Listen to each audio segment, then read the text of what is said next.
Hello, beautiful people. Welcome to another episode of Politics and Pop Culture with Ciara. And Chris, Ciara, how are you feeling today? I am feeling well. It is Monday, another week, another day to be alive and just to learn more and do more. How about Yes, you? it's also really nice. The weather is good. It's cooling down again. I have on a hoodie. Sponsored by Mm-hmm. Mouth. Love this. This is my friend's brand. Also, Ooh. friends, if this is your first time ever seeing me and Ciara, make sure you subscribe to our page. We are doing episodes of our show, Politics and Pop Culture, Monday, Wednesdays, and Fridays. We're talking Trump, we're talking Emmys, RuPaul's Drag Race, you name it. If it's politics or pop culture, we're talking about it. So make sure you subscribe to us via podcast or via YouTube and support all that we're doing. Yes, so it is Monday, September 21st. And what are the white voters doing, Chris?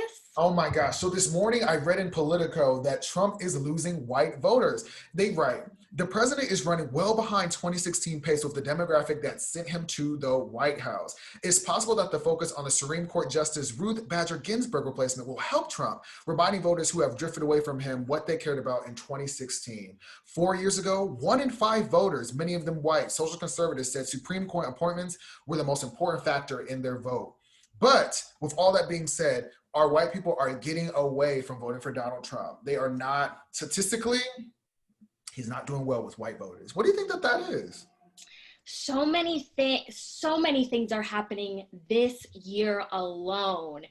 From the pandemic to the passing of Ruth Bader Ginsburg to ICE stories to voter suppression to Black Lives Matter. It is just overload, overload, overload. And every time Trump opens his mouth, it just leads to more confusion. Like, it's just like, what is he saying? What is he doing? And so for us who are trying to like put the pieces together, it's just not happening. And I think just a lot of people are over it. And I think with Trump, the main thing is, economy, jobs creation, and immigration. And I think what we're seeing now is that there are so many more things that are important to Americans than money and immigration, like our lives, you know what I mean? Like our health, and like our rights, like for women, reproduction rights. And so with the Supreme Court, that's what's really on the line here, is overturning Roe v. Wade. And so I think white voters are really like paying attention to this, like, okay, this is affecting my life now, like my livelihood and what I want to do. So they're like, not having it. Did you ever learn about RBG while you were in college at all? In college, like in my Spelman courses. I wasn't going to say the name, but yes, in your Spelman course, you ever hear about RBG? Yes, let it be known. No. Correct, same. So I don't know. I've never heard of this woman. I never heard about her impact that she has, but I know that white people probably have, and I know that that's a sensitive subject to them. This article also says in Wisconsin, where Trump won non-college educated white women by 16 percentage points 4 years ago, now he's losing them by 9 percentage points, according to ABC News. In Pennsylvania, Biden now has even more with Trump voters among white voters, according to NBC News. Pennsylvania and Wisconsin, Biden is leading on white women. This is different and a lot lower than what he was doing in 2016. I think you're right. I agree about the pandemic thing. I do think that if there wasn't coronavirus, Trump would get reelected. I think this, like he said, he knows it too. His response to the coronavirus really turned a lot of people off. And I Mm-hmm. know it because the thing is, people are dying. People are Right. dying. Right. You can do fake news. You can say this because I know that sometimes Trump is correct, that sometimes the news is misreported. But when Mm-hmm. people's family members are dying by coronavirus and you have on videotape saying that I like to play it down, people are not going to go for that. I don't care who you are. You're going to hear that and be like, oh, he could have handled this better. Yeah. And RBG she was big with feminists, you know what I mean? Like the white women feminists. So I think that definitely is important to them. And then also with him rushing to replace her seat, and he says he's going to replace it with a woman, but women can be conservative and women can be for the patriarchy. So it's kind of just like, what is the woman saying? You know, what are her beliefs? You can't just say, oh, I'm going to appoint a woman just because, you know, she's going to align with what Trump wants her to do. And so with them rushing to fill this seat, and it was RBG's like dying wish that they not fill the seat. In 2016, there was a Supreme Court vacancy as well with Barack Obama that he could have filled before the election. But Republican senators were like, no, we're not filling this until the election. To get more power, because now yeah. they're rushing to it. Chuck Schumer put out a tweet that said, talking about how he doesn't think that we should wait. He should wait until we get a new president. Chuck Schumer, Democrat. I know that Mitch McConnell, a lot more of the Republicans, they're ready for another seat to be filled right now. So where's the consistency? Where's this is how it goes. Like one minute it's like, okay, wait until we get a new president. Now it's like, where's the consistency there? Like, either wait until a new president and that be the standard, or we go and flip-flop back and forth when it's more convenient to our political interests. That's not like fair. There is no standard. Like where is like your word? Like what are you rooted in? And so their defense is kind of like, oh, it's a majority Senate, and it's a majority Republican Senate, and it's a Republican president, so therefore the people voted for us, so the people want a conservative judge. But it's like, no, voter suppression, hello. And it's an election year, so we don't know really what the people will want until after the election. And so it's better if everyone just waits. But like you said, Biden's leading in the polls, and people are giving him their money. Joe Biden entered the fall campaign with $141 million cash advantage over Trump. The money in elections is just, oh my God. And that's just, I think, September and the fall spring election day, 466 million in cash reserves. All of this money for an election. That just blows my mind. You know how many people you can pull out of poverty with that much money? People are interested. They care. I wonder, who raised more money back in 2016, Clinton or Trump? Because I don't really believe the polls. I mean, a poll is a poll. People can lie. People can say whatever they want to say. And again, one thing we talked about before getting on camera was Trumpophobia, where people won't even say that they're a Trump supporter. They will not put it out there. I think people who are loud, there's one thing as a Trump voter, and then there's a Trump supporter. A Trump voter is someone who's going to quietly go to the polls, vote for Donald Trump. A Trump supporter is the person that like wears the hats and like goes to the rallies. And I think that that's a minority. I think the majority of people that vote for Trump probably keep their mouths shut. Yeah, they're the ones who are like, it's private, it's my business. Private, which is absolutely right. It is private. But I also feel like because of that, these polls can be skewed. I don't know if they're actually accurate. I'm not going to believe that, because they said the same thing in 2016 that Hillary Clinton was always leading the polls and then Donald Trump ended up winning. So until we actually go vote, and we get those numbers, I don't know who's going to win. I honestly don't know, because I think there's a strong Donald Trump base. People understand that Donald Trump is flawed. People understand that Donald Trump was really good for the economy pre-COVID. If Joe Biden wants a mandatory mask mandate, a lot of people don't want to wear masks. Some people don't even believe in the coronavirus, and those people are going to show out in the polls and vote. I'm not sure. What are your thoughts on voting? How do you plan to vote? Are you excited to vote? I am. I'm very excited to vote. I would have to say that this election, just everything that's happening, and me being at home, being able to sit and like witness it all and comprehend and digest it all, it just really makes me think back to 2016 and how I was just so kind of oblivious to the specifics of everything that was happening during the 2016 election, because, you know, my life was popping. Like, it was senior year of college. Like, I was just out here trying to plan for my life and just, you know, set things in motion. So I really wasn't like enthusiastic about voting. And I kind of just was under the pretense that Hillary was gonna win. And I think that also with polls, it's easy to kind of answer polls, right? But it's another thing to actually go to the ballot box and cast a vote. Like, that's a whole nother story. But as far as this election, I'm very excited. I'm doing absentee voting, and I'm going to take my ballot directly to my clerk's office. So my ballot's not going to go through like the USPS Postal Service, even though that's safe. Like, it's completely okay to do it that way. Trump is doing it that way. A lot of Americans have been doing it this way, the elderly. So it's definitely trustworthy. You shouldn't be worried about interference because people will go to jail for that. You know, it's a felony offense. Like, you can't just tamper with elections. So that's how I'm voting. I'm excited to vote in my state. We're going to get our ballots this week. In the mail. So And did in you the have to mail. request it, or it already was presumed you would get it? No, I requested it. I've been since Via college. a I've just website. been, yeah, I It's did very it easy stuff. online. Mm-hmm. And then I also went to double check directly at my clerk's office at City Hall just to make sure. So, Right. So how about you? I plan to vote in person. I just got my paperwork that gave me my polling place. And in my state, we're voting, our in-person voting, early voting is starting October 6th. So I plan to wake up that morning and cast my vote. It was very easy. I registered to vote when I got a new ID and made sure I checked my voter status registration and made sure that I was voted and that I was registered, which I Mm-hmm. was. And then after that, I changed my polling location because I just moved. So I changed it to what I wanted to. And then that letter came in the mail. I did that online very, very easily. And then it told me where to go and what time to go vote. So I'm going to go to that address at 8 a.m. or 6 a.m. or whenever I have time during the day, 8 a.m. to 6 p.m. I have all day. And I'm going to go and pass my ballot and cast my vote. Very simple. Yay. That's the point. It's very easy to It vote is. and It so is. easy and also so important. And that's what people have Mm-hmm. to understand. So very important.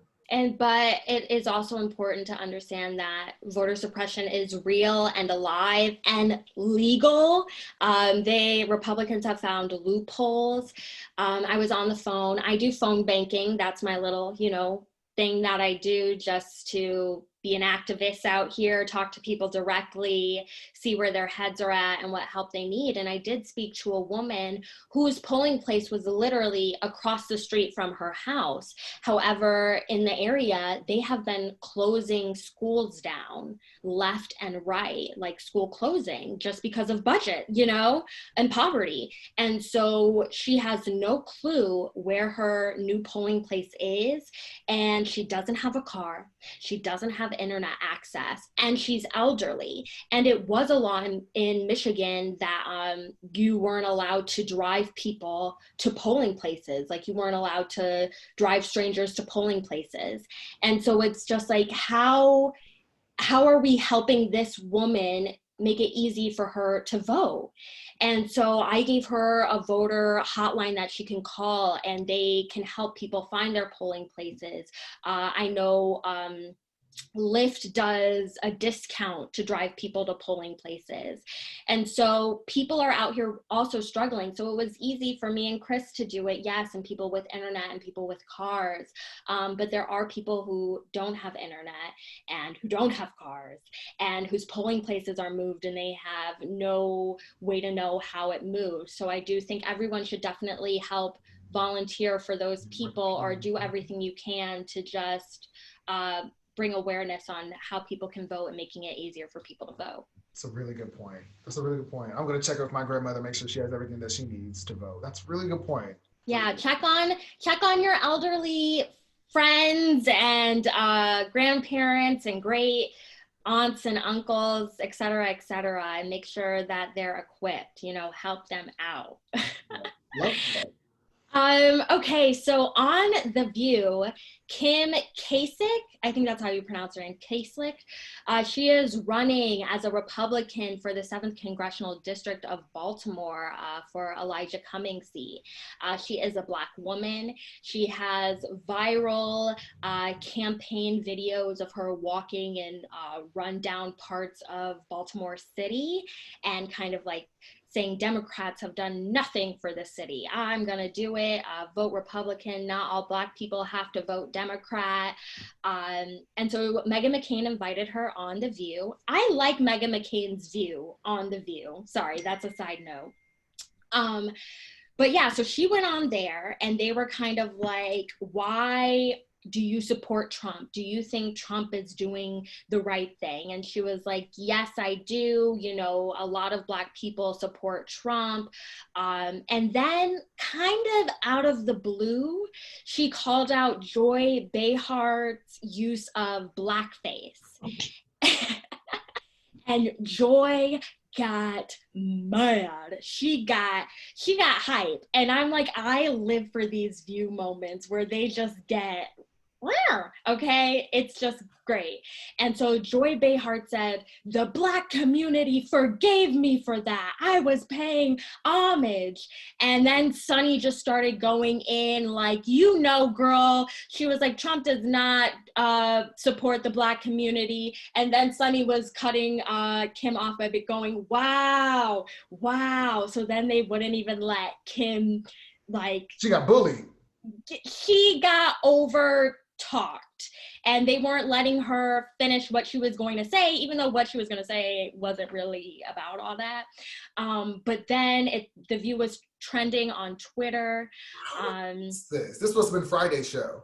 Yeah, it was Friday. The Republicans were like, oh, the View is a terrible place. They are disrespectful. They have lost civility. And I'm just like, shut up. Like, this is why we watch The View. Like, if all of them... Please continue your point. I'm sorry. I cannot. Oh my God.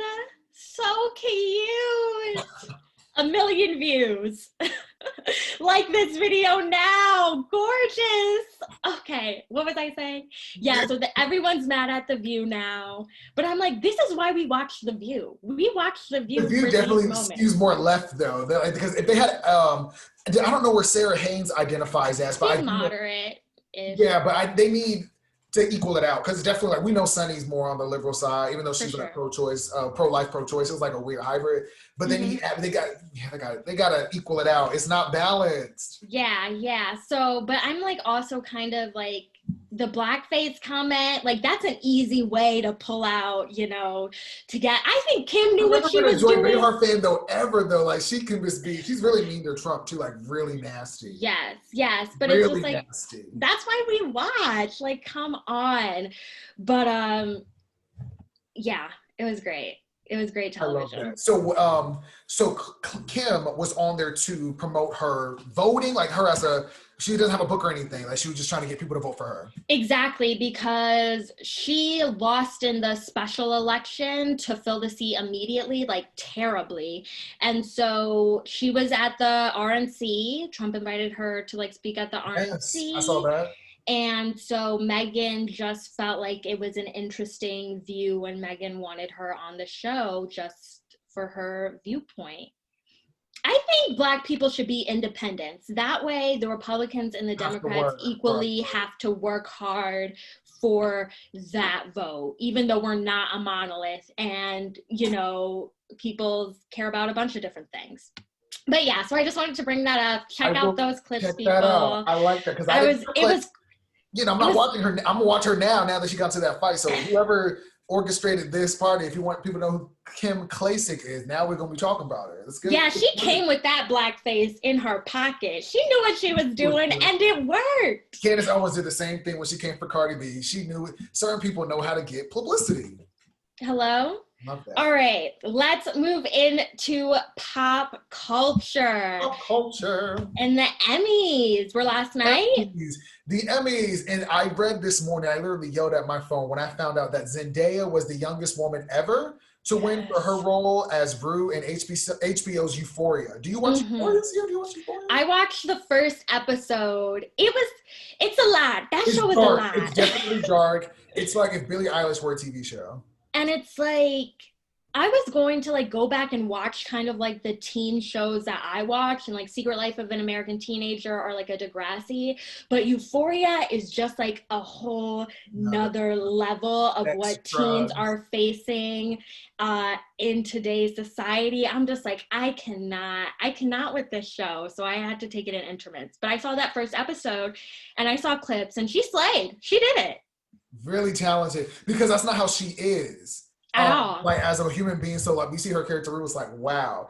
And so she definitely deserved it, because I watch Euphoria. I've watched the show a couple of times, and I'm not like someone who re-binges things, but I've watched Euphoria a couple of times. I don't think it's something that my mom would watch, or like someone over the age of 40. I think it's definitely more for younger people, because it can be a lot. But I want to say, I read an article in the New York Post that said biggest upset, Zendaya wins Emmys 2020 over Jennifer Aniston. Now, I agree. Okay, because of course people just saw that and thought white supremacy. No, Jennifer Aniston, she in the morning show, I watched all of that show, and Jennifer Aniston did that. She acted that role. That was like the role of a lifetime for her, and it tackled so many industry issues. Okay, so when it comes to Hollywood and like what's going on with like Me Too and everything, she really played a conflicting character and What's a it come on? problematic. Apple? Yeah, on Apple TV. And I liked her performance in that show as well. I thought it was a very stiff category. So I can't say it was an upset. Like, Zendaya definitely deserved it. I don't know why that's the headline, but Jennifer Aniston did a really good job as well. And was that the Kerry Washington category as well? No, I don't think. I think Kerry Washington No, was but that supporting. was Killing Eve had two. It says she's the youngest and least experienced nominee in the year's competitive category of industry heavy hitters, each of whom was more expected. Fellow nominees included Jennifer Aniston, who's 51 for The Morning Show, Olivia Colman, who's 46 for The Crown, Laura Linney, That was 56 good. for Ozark, Sandra Oh, 49 for Killing Eve, and I like Jodie her. Comer, who's 27 for Killing Eve as well. So I've heard of these shows. Like, it looks like it was just a tough category regardless. It was a tough category. And I think the industry voted, like, y'all voted for Zendaya. I love when they act like, who picked these winners? Y'all picked these winners. Like, it's your peers who are voting for you. You know what I mean? So it's just like, y'all voted. She won. She's only 24. And I think that goes to show, like, okay, like, people have been in the industry, people have been around the game, but if you show up young, not experienced, but you hit it out of the park, you deserve, girl. I like that too. I like that messaging of like, you may be the least experienced and the youngest in the room, but talent speaks for itself. Hard work speaks for She itself. showed up. Yeah, and that's what's important. That's a good, because Jennifer Aniston, I feel like Jennifer Aniston, there was a time where Jennifer Aniston was that woman, like that, as they say, that girl. Like And I didn't get it. I don't think we're the demographic. Okay, exactly. I was just, I don't get Rachel in Friends. I didn't get why she was the lead in all of these comedic movies. I just didn't get it. I remember watching Jennifer Aniston on the Oprah Winfrey Show, and when Jennifer Aniston came out, I mean, it's the same way that us Black people react to, like, you know, Halle and Beyonce, when we're just like, that's our Jennifer! But in the morning show, she was great. I'm gonna have to check it out because I haven't seen it, so. Yeah, the morning show was great work by her. I felt like the biggest upset was Reese Witherspoon, who I don't think was nominated for an acting at all. But I felt like Reese Witherspoon did great in the morning show as well. And in Little Fires, Reese killed that. So I think Carrie did stronger than Reese did. Like, that was just the show got nothing. Little Fires Everywhere, from what I saw, got nothing. It was, and at least for writing, my favorite line in Little Fires was like, you didn't make good choices, you had good choices. And I was just like, female directed, female created, the source material of the book was written by a woman. Casting was, you know, female produced. It was definitely Simpson Street and Reese Witherspoon behind it. Like, that show, that would have been a very strong statement for that show to win something, because it was so female inspired, female led. But I think also Big Little Lies just did a sweep, and that's also Reese's company. So maybe they were like, oh, well, Big Little Lies won it all last year, so maybe it's this year, it's this turn. And speaking of turns, Schitt's Creek like won everything for comedy. Yeah, as well as Watchmen, who won a lot yesterday. Yeah. Mm-hmm. Do you watch Schitt's Creek? No. Is it good? No, I couldn't get past the first episode. Okay. I can't believe you didn't watch Euphoria. But Euphoria, you have to take a break. But do you watch P-Valley? Yes. I watch P-Valley, but can't get through Euphoria. That's like both. I watched all of P-Valley. Euphoria was a good show. I just knew I had to like stop and like digest and take my time. Whereas just as far as like mental health, like drug abuse, I feel like a lot of those issues just were like hit hard for me. But with P-Valley, that's like Empire. That's like, you know, Black drama fluff. Like, and how it was written. How it was written was very poetic. I like the music. I was just rocking with P Really Valley. P-Valley is I good. rocks with P Valley. A lot. I've seen the whole series. I liked it. We have to talk about Regina King being the queen. Of Regina everything. King won her 4th Emmy yesterday for her role in Watchmen.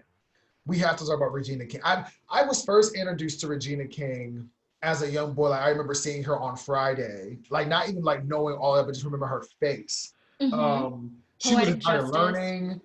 I mean, just so many Black movies that are such a part of like Black culture.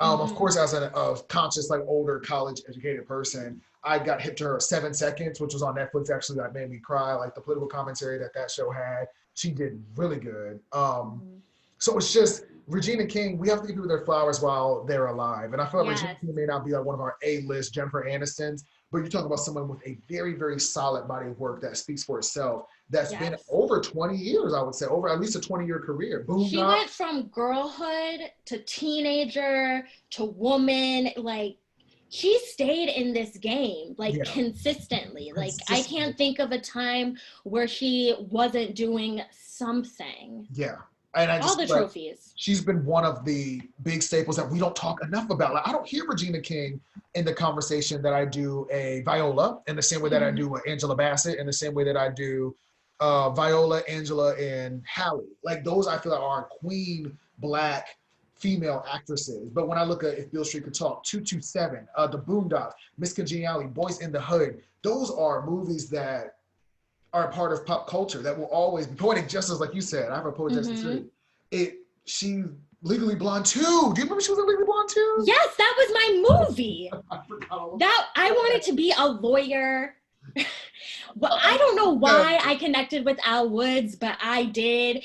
And I wanted to be a lawyer because of Legally Blonde, like, and Legally Blonde too. Her and Reese really did that. Yes, I forgot all. I haven't seen that movie in years. A Thin Line Between Love and Hate. These are iconic films. Shout out to Regina King. Any more Yeah. thoughts on Regina King? But yes, Emmys. Wow. Congratulations, everybody. Did you watch Watchmen? No. Me neither. But I know that swept. Also, there was a gentleman who won for Best Supporting Actor. Yashim Abdul. Oh, yes. I don't talk. know his name, but he cute. He's coming now. Now that he got that, people will be talking about him. And the only thing I saw from him was the Black Mirror episode when they were having sex in the video game. Oh, that was it. Oh my God, that was him. Come on, get work. He's and then, working. I think he's Black and Simple, like Insecure or something, like just another Black show. Are you watching Lovecraft? I've heard. I watched a couple minutes of the first episode, and then I was just like, That's also the same woman who did Underground. Yes. Yes. I'm reading the book, and then I'm gonna binge the show. But I like it. I like sci-fi. I especially like Black science fiction. Like, put a Black girl in space, send her time traveling, have her fight zombies and monsters, and I am just there. I don't know what it is, but I just enraptured in that storyline. Oh, and Antebellum, speaking of sci-fi-ish, I don't know if it's going to be, it is sci-fi. But yeah, Antebellum with Janelle Monáe is out. I have to see how much that cost or if I can get a bootleg of it somewhere. Okay. I'll definitely have to add that to my list. Well, I guess this is another episode of our show. This was so much fun. Yeah. Do you have any words you want to leave the people with? Oh yeah. This past week I saw the self-love challenge on Facebook. Did you see the self-love challenge on Facebook? Well, I don't go on social media on weekends. I love that. I love that. Well, this past week there was a self-love challenge. People take their best picture, their best selfie, and post it, and they put hashtag self-love. I didn't see any self-love challenges that were a flawed, or maybe when people didn't look their best, or when they were scarred up or had gained weight. It seemed like people's best and brightest. And I think it's so easy to practice self-love when you're doing great, the bills are paid, your body's in shape how it wants to be, your skin's clear, you're accomplishing things, you smell good, you look good. But it's tough to practice self-love when maybe you aren't feeling the most confident, when you aren't having the accomplishments, when you may have gained a little weight, when you may be going through a tough time. And so I just want to encourage people to not practice self-love just when things look great, but when things aren't so great. And I think that's a lesson that we can tell everybody because self-love is so important. Yes. especially for us Black folks. Black love. Black Love yourself. That's where it starts. Absolutely. Thank you guys so much for watching another episode of Politics and Pop Culture with Ciara and Chris. Thank you all so much. Continue to subscribe to our YouTube channel as well as our podcast, as we will continue to make more episodes every Monday, Wednesday, and Friday. Yes. All right. Bye, everybody. Bye.